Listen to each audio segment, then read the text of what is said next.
Reframing a problem can help us find better solutions. Welcome to ReFrame, a live stream series powered by the Women of Carson that helps us reframe how we attack certain things in our practices and in the industry. I'm today's host, Ana Trujillo Limon, and I'm really excited to be joined by Alana Macy, Wealth Advisor at Bloom Wealth Advisors. And we're going to chat about all kinds of fun things today. Alana, welcome to the show. Thanks so much for having me. I'm so happy to be here. And so, for our listeners who haven't had the pleasure of meeting you yet, can you tell us who you are and what you do? Yeah, so my name's Alana Macy, and I'm a wealth advisor at Bloom Wealth Advisors. We're located just in Boulder, Colorado. I've been doing this my entire career, so I help people manage their money and plan for the future.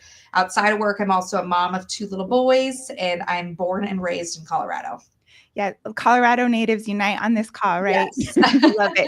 So Yeah. I'm just like 30 minutes away from you, or well, 40 minutes, 50 minutes of traffic. But yeah, I was just in Boulder a couple days ago. My friend was visiting from California and wanted to go to Boulder.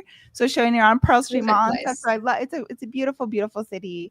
But Yeah. let's talk about your journey into the industry. How did you get started and what brought you here? Yeah, so I grew up with a financial advisor as a mom. So I actually work with my mom now. We're partners now. And I will tell you that when I was a kid and I was in high school, I would have never in a million years thought I would go into this industry or follow in her footsteps. I worked for her for a couple summers in college and honestly was kind of bored. I did a lot of data entry and filing. And it wasn't until I graduated college, I didn't really know what I wanted to do. I originally went into college to be a high school teacher and realized kind of halfway through college that I didn't want to be a teacher. And so I graduated with an English degree and really had no idea what I wanted to do. And I did actually fall into this industry. I applied to a job on Craigslist as an administrative assistant for a financial advisor out in Seattle. And that is where I realized what an awesome industry this is. And I also realized that growing up with a mom who was in this industry, I knew a lot more than other people. And I just naturally was probably taught this over my life without even really realizing it. So right fresh out of college, I stepped into this career and realized that this is what I want to do. My mom kind of was always like, come back, come work for me. And I was like, I'm not ready to do that. I knew that would be my end game. And so for anyone who's stepping into a family business, I highly recommend getting experience elsewhere. So I worked before joining her for 5 years in the industry. I left the gentleman I worked for. He was just a really small independent advisor, like really small shop. And I wanted to see what it was like working for a big brokerage firm. So I worked for a really large brokerage firm that we've all heard of for a bit. And that was a fun experience. I got great training. I started my CFP journey there. And then I joined my mom in 2017. And we're now business partners and work side by side. And we have a blast together. And I love what I do. And I'm so happy that I did fall into this industry and got to follow in her footsteps. That is some solid advice to go out and get other experience before you come back to the family business, especially knowing that, hey, this is my final stop. I'm going to stay here, at Bloom with the family business. So I love that advice, Alana. And fun story. So my mom is a teacher, right? And so similar, I kind of thought, well, maybe I want to be a teacher, but like I started the program and started student teaching. I'm like, this is not for me. These kids are always sick. I'm not about it. So it's like a funny detour into, both of us going a totally different direction. Totally different direction. Yeah. So you're passionate about building relationships with clients. Let's talk a little bit about your approach to creating personalized financial plans that align with your clients' goals and your advice to other advisors wanting to do the same thing. Yeah, so we are very financial planning focused here at Bloom. Every client that we work with gets a comprehensive wealth plan that is so specific to them. And so I think what's so important with building the relationship and with financial planning is helping them figure out what their goals are. Because at the end of the day, everyone's going to have different goals, different desires. And sometimes people don't even really know what those are. And so a lot of times when I first start working with someone, I am going to be asking tons of questions to them about their long-term goals. And especially when I work with a couple, a lot of people don't actually talk and define their goals together jointly as a couple. So this is the opportunity we have, is to talk about where are their goals misaligning, what shared goals do they have, and then I can develop a plan for them based on those goals. And the beautiful thing about financial planning is that it's always going to be changing. Their goals are always changing. Their goals that they had 5 years ago might be completely different today. And so their financial plan is always going to change and evolve as their lives evolve. So I think the biggest importance with financial planning is getting down to the emotional level of it, is making sure that I understand what they're scared of, what they want to achieve, and building a plan around it for them and for the future, and a plan that can always be changing. Yeah, and you brought up something really critical there. Sometimes people don't always know what their goals are, right? So taking that time to really talk to them and get to know them can kind of draw those out. I think that's amazing. Yeah, So absolutely. let's shift a little bit and talk about, you host really great prospecting events. I see you all the time on LinkedIn, on Instagram, like, promoting a new event, either for women or just for new prospects. Let's talk a little bit about your approach to planning these events and how they've helped you bring on new clients. Yeah, absolutely. So I love events in general, just in my personal life, professional life. I love being with other people. I'm really social. So I think for me, events has been one of the best ways to connect with others. The event that I'm probably most proud of, that I've had the most success with, is my Women in Wealth workshops. And I started those 2 years ago. And the whole point of it was to have an intimate group of women, to create a safe space for them to ask questions and ask what they think might be the silly question, which no question is silly. But sometimes women, are scared to ask those questions. So in my workshops, I educate women on investing, on goal planning, on just taking steps to find balance between spending now and saving for the future. And with those workshops, one thing that I've had a lot of success is I'm not the ones hosting them all the time. So I've hosted a few, but what happens is I host one and then I say, if you know of any other groups of women who might benefit from this, I'd love to be introduced. And then I host another one and another one. And so I don't actually have to do the legwork as far as getting the charcuterie and inviting all the people to come. I just show up and get to provide my knowledge and expertise and connect the women who are there. So how I started doing it is I reached out to our client base and asked if you have any companies that you work at that maybe have a women's leadership group, or maybe just a group of women that we can get together off the grid and talk about money. And that's really how they have spun into each other. I've also done a lot for real estate agents, where they invite their clients and I show up and I get to do my workshop for them. And then their clients are really happy that they got to add value too. So that's probably the one that I think I've had the most fun with and that I've had the most success with. But all of my events, like I said, I wanted to be a teacher. I find I'm teaching every single day. So I still am a teacher, just not in this classroom setting. But all of my events are always educational focused, pretty much. And I love to be able to educate people on different topics. So we'll do client events that we also invite prospects to. We'll do lunch and learns, things like that, really to connect with people on an approachable level and to educate them. That is really neat. And we, like at Carson Coaching, for example, advocate that passion prospecting and then connecting with centers of influence, exactly like you're doing. So I love to see and hear stories of that in action. There's a woman here in Denver, Lisandra Matos is her name, and she's an attorney, and she has these women in wine events and does like a similar kind of connecting with COIs and building community. And it's just really exciting to see these successful types of events happening, and how it brings in more clients and connects you with other COIs. This is really awesome. Great work there. Yeah. And I think it also too for COIs is they're really happy with it too, because then they're seen by their clients adding value to their life as well too. So it's like everybody really benefits. And the real estate aspect seems very popular too. I was seeing some of the Carson Wealth Las Vegas office. They do a lot of work with a local real estate agent there, a lot of Q&As to tackle different topics. So it's very cool. The ideas are very robust. So it's great to learn from each other as advisors. Yeah. I love working with real estate agents because they're always doing prospecting events and educational events and just events in general. So they're usually the ones who are like just as excited as me to get out and do events. Right on. So has that, I'm kind of deviating a little bit from the questions, but have you seen a lot of success with that in terms of new clients coming in?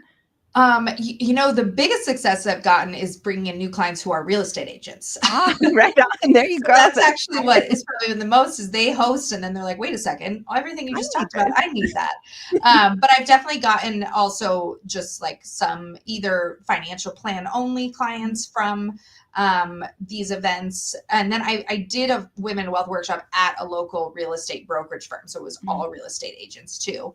mm. And real estate agents are really interesting, because they're all about building their investment portfolio with rental properties or with, properties. And so we overlap a lot in certain ways, but then they recognize like, oh, I need help with the investment management side. Yeah, awesome. I love it. I love to hear it. So you're starting your journey of, being a thought leader and being featured in various news outlets. Let's talk a little bit about your approach to these interviews. You've been on like NPR and been featured in a few articles. What is your approach to these media appearances and preparing for them, and how have you seen them kind of help and impact your career?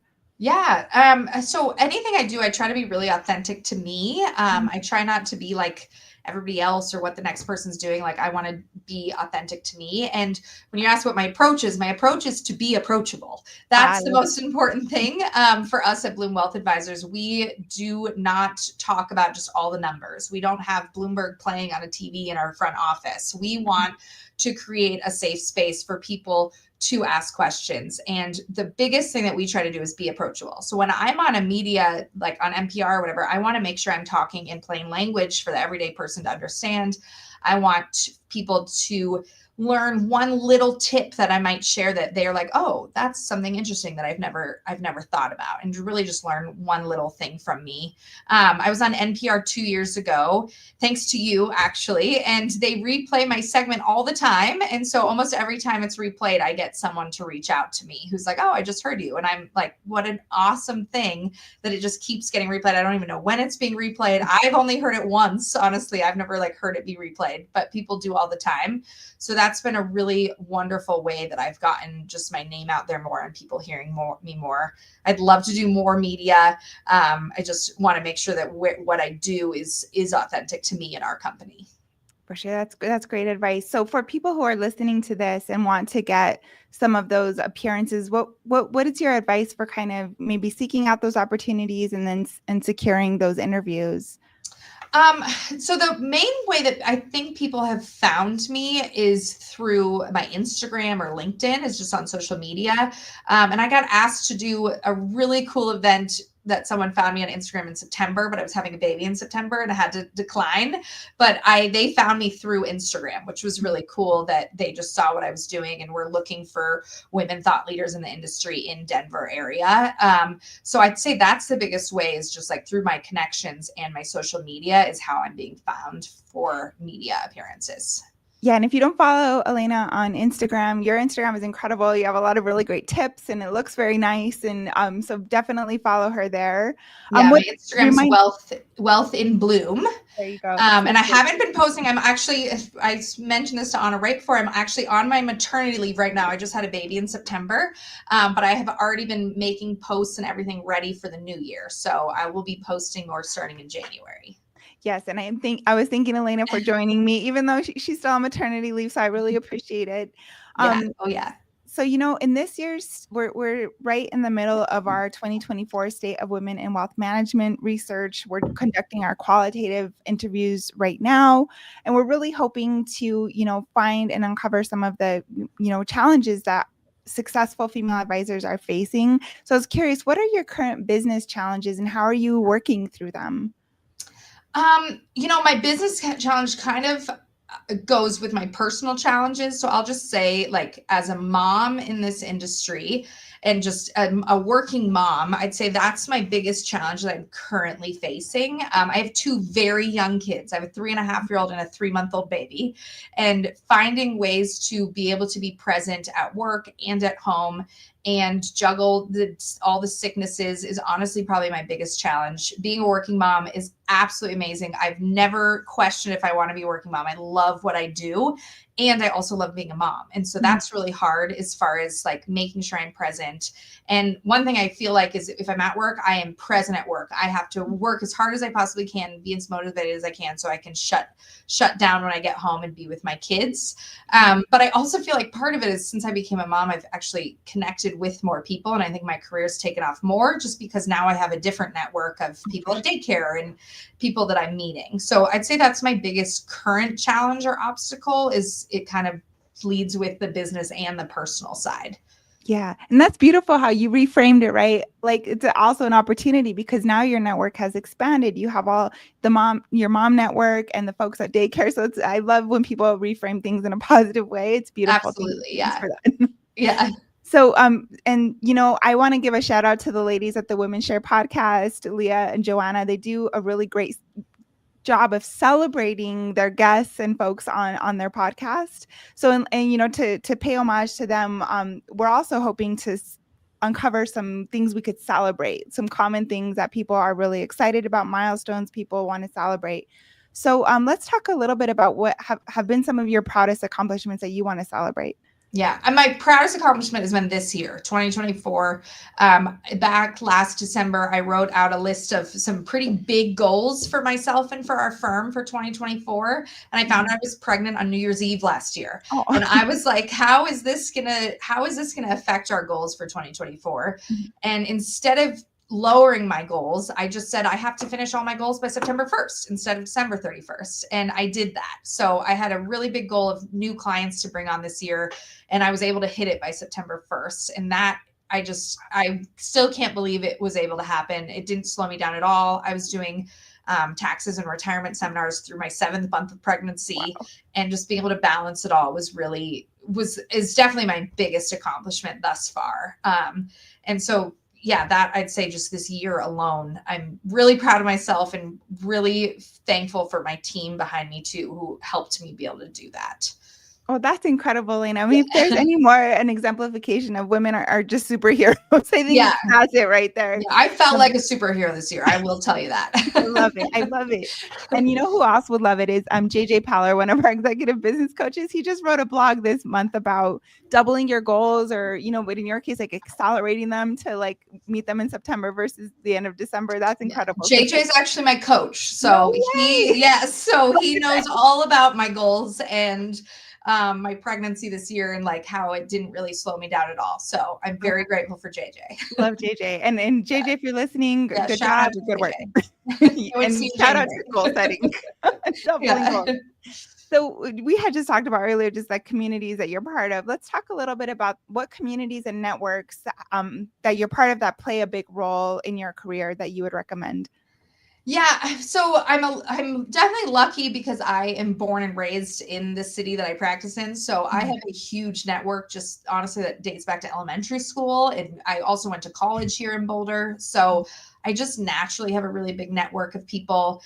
But I'm pretty involved in different things. Like I'm in a book club. I'm in lots of different moms groups. I'm also a member of a country club and I'm on the golf league and the tennis league.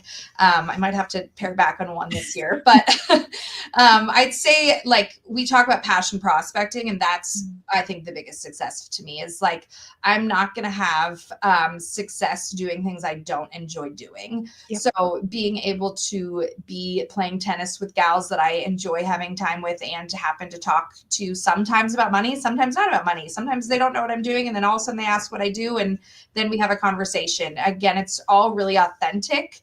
I'd say my first priority is always doing things that I enjoy. And then if I happen to get to tell people what I do while we're playing tennis or while we're golfing, that is just a benefit for me. And so I think that's part of it. Usually I'm not like out looking for networks just to get new clients from. Mm-hmm. I was a member of like the chamber for a little bit and just didn't really have good success there. It just wasn't authentic to me. And so I think the biggest thing is like getting in new networks if I can, but also just like based on what my life is. Like I said a little earlier, like now I'm also in moms groups and met a bunch of new people through that. So it's just what my life is like at this current moment. And I'm sure that will evolve. good advice to to stay authentic to what you like to do and get out there and do it. Yeah. Side note and curiosity. So next to me, I live in Wheat Ridge, right? Prospect Park. They turned all of our tennis courts into pickleball courts. So I'm Yes. curious, are Yes. you getting into the pickleball like everybody else? Yeah, that's a big, I feel like if you're a tennis player, you really don't like pickleball. Okay. Our country club did just put in some pickleball ball courts, and some people were really upset about it, but other people Yeah. were really excited about it. I've played pickleball twice. It is really fun. Okay.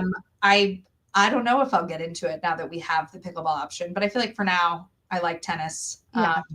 I feel like I don't need another sport thrown in right now.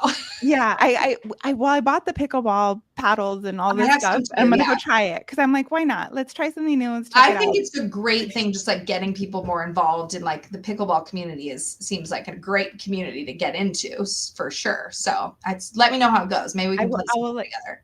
because it's like now the pickleball courts are empty because it's cold, but it's so maybe I'll go check it out because it hasn't the pickleball courts are clear right now. So maybe I'll go try that I out mean, this yeah, week it's beautiful out. There's until no it snows snow again, around. right? Yeah. So, we like to talk a lot about how to get the next gen involved and how to get more women involved in the industry.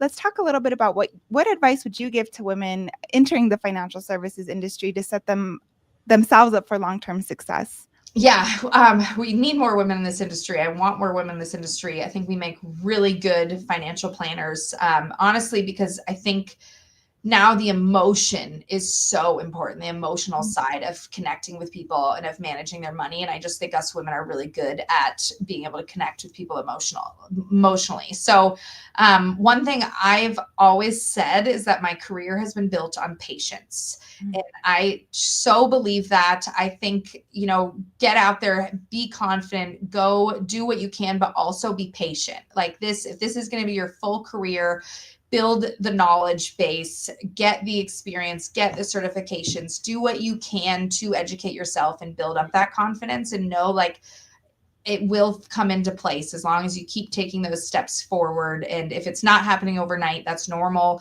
If you're building a book, if you're building, your career, it might take a little bit. And lean into other people in the industry. I know one thing that I think is really cool about our industry is most women that I know, or all women that I know, would be so more than happy to talk to a young woman getting into the industry, or even a career changer getting into the industry.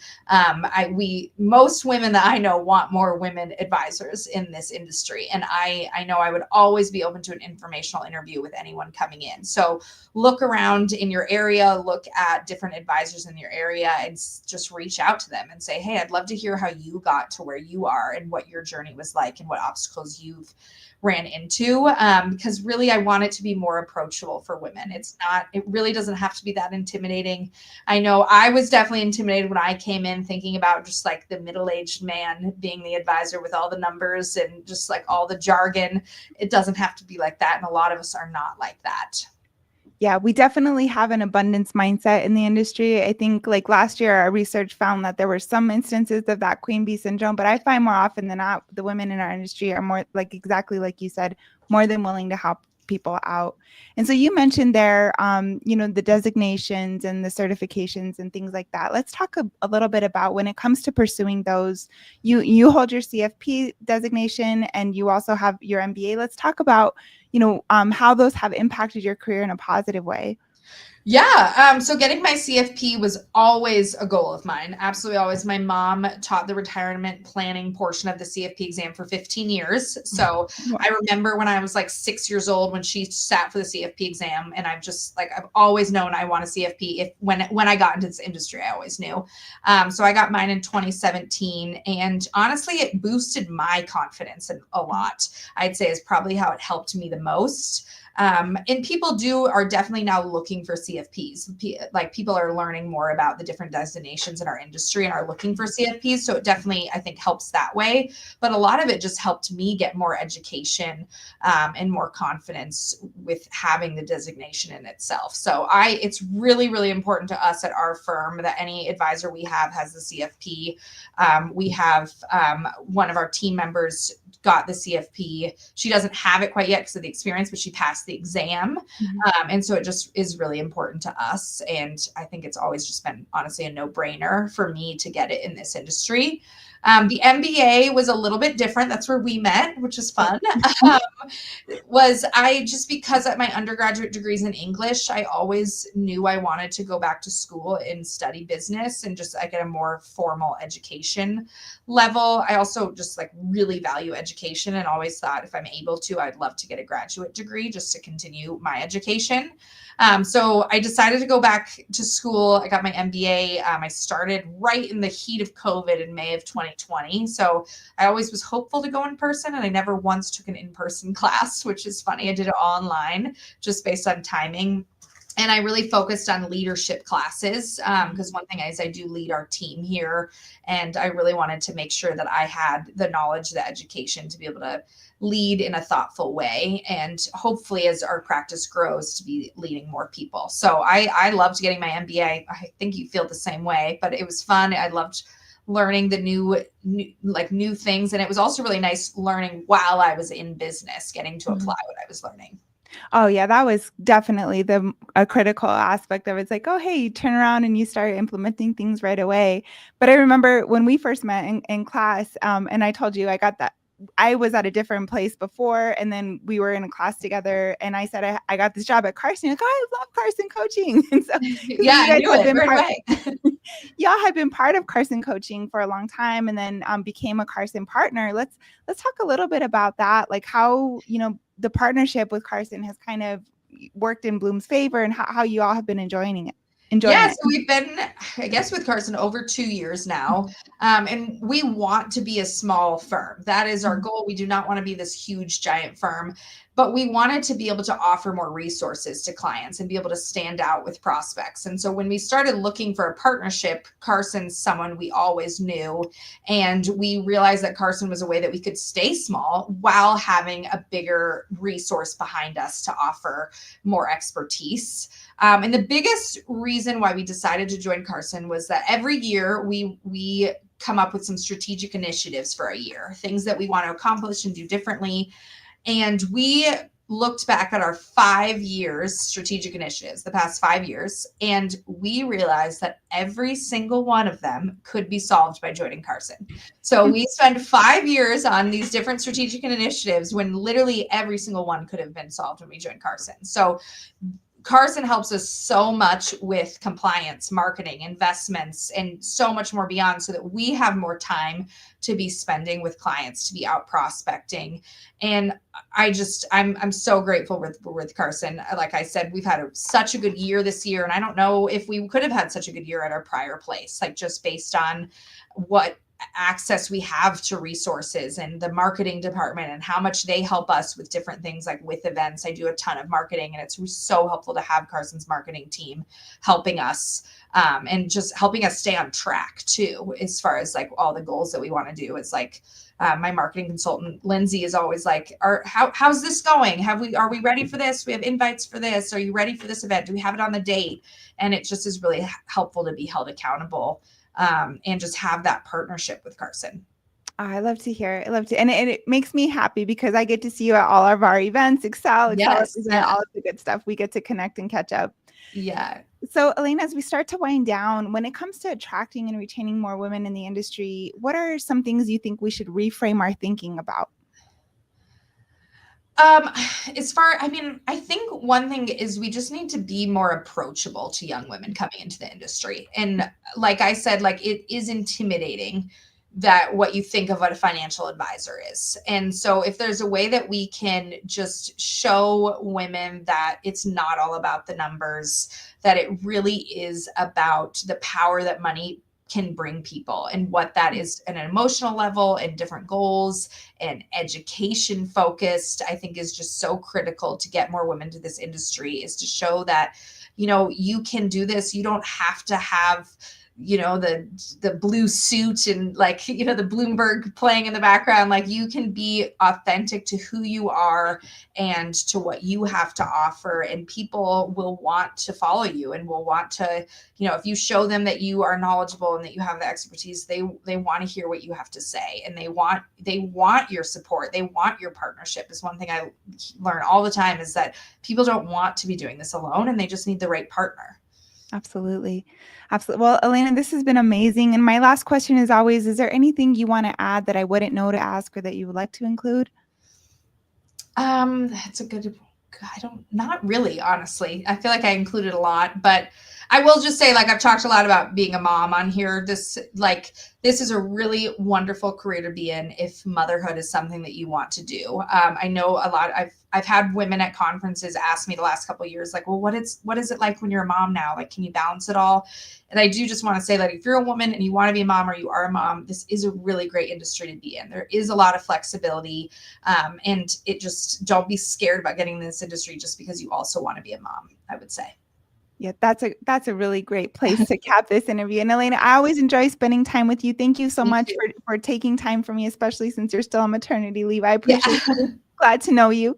Yes, you too, Anna. Thanks so much for having me. This was a lot of fun. For sure. And thank you, everybody else, for tuning into this episode of ReFrame. Join us again in January. On January 15th, we'll be talking to Lindsay Lewis of the American College. Thank you, everybody, and happy holidays. Have a great rest of your week.